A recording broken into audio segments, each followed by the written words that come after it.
అందవికారంగా ఉన్న అమ్మాయి అత్యంత సౌందర్యవతిగా మారిన విధానం. ఒకానొక తూర్పు తీర ప్రాంతంలో చాలా కాలం క్రితం జరిగిన ఒక ఉదంతం. కిట్టివాటి అనే ప్రాంతం. ఈ కిట్టివాటి అనే ప్రాంతంలో సెరీటా అనే యువతి ఉండేది.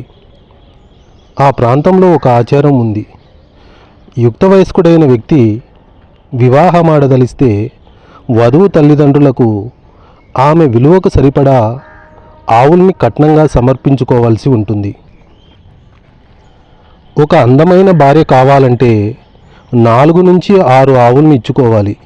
లేదా ఒక సగటు యువతిని భార్యగా పొందాలంటే 3 ఆవుల్ని ఇచ్చుకోగలిగితే సరిపోతుంది. సెరీటా అంత అందమైన యువతి కాదు.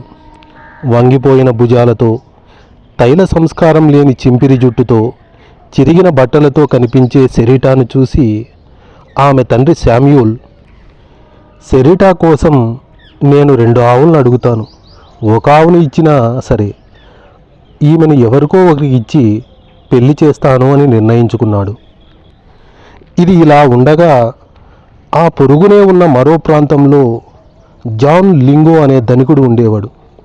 అతను చాలా తెలివైన వ్యాపారిగా ఖ్యాతిగాంచాడు. వ్యాపార నిమిత్తం జానీ సెరీటా ఉండే కిట్టివాటి ప్రాంతానికి అప్పుడప్పుడు వచ్చిపోతూ ఉండేవాడు. ఒకనాడు అతను హఠాత్తుగా తాను సెరీటాను ప్రేమించినట్టు ప్రకటించేశాడు. ఎవ్వరూ దీన్ని నమ్మలేదు. జానీ సెరీటా తండ్రి వద్దకు వచ్చి, అయ్యా, నేను సెరీటాను పెళ్లి చేసుకోవాలని అనుకుంటున్నాను. అందుకు కట్నంగా నేను మీకు 8 ఆవుల్ని సమర్పించుకుంటాను అన్నాడు. ఈ మాటలతో శామ్యూల్ విస్మయానికి గురయ్యాడు. క్షణాల్లో ఈ వార్త ఆ ప్రాంతమంతా పాకిపోయింది. 8 ఆవులా అంటూ వాళ్ళంతా నోరెళ్ళబెట్టారు.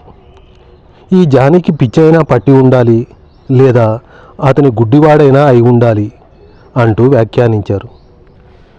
1 ఆవు విలువ కూడా చేయని యువతికి 8 ఆవులు ఇవ్వడానికి ఈ తెలివైన వ్యాపారి సిద్ధపడ్డాడంటే ఇందులో మతలబు ఏమై ఉంటుంది అంటూ కొంతమంది సందేహాన్ని వెలిబుచ్చారు. కానీ జానీ ఒక్కడికే ఆ రహస్యమేమిటో తెలుసు. ఇంతవరకు సెరీటాను చూసి ఆ ప్రాంతం వారంతా 1 ఆవు యువతి అంటూ ఈసడించేవారు. ఇదే ఆమె వ్యక్తిత్వంపై ప్రభావం చూపింది. దాంతో ఆమె అందవికారంగా తయారైంది. కానీ ఎప్పుడైతే జాన్ లింగో ఆమెను 8 ఆవుల మహిళగా ప్రకటించాడో ఆ క్షణాన్నే సెరీటా తనలో నిగూఢంగా ఉన్న అంతఃశక్తులను, తన ఆత్మవిశ్వాసాన్ని ప్రకటించింది. తత్ఫలితంగా ఆమె ఆ ప్రాంతంలోనే అత్యంత సౌందర్యవతిగా రూపుదాల్చింది.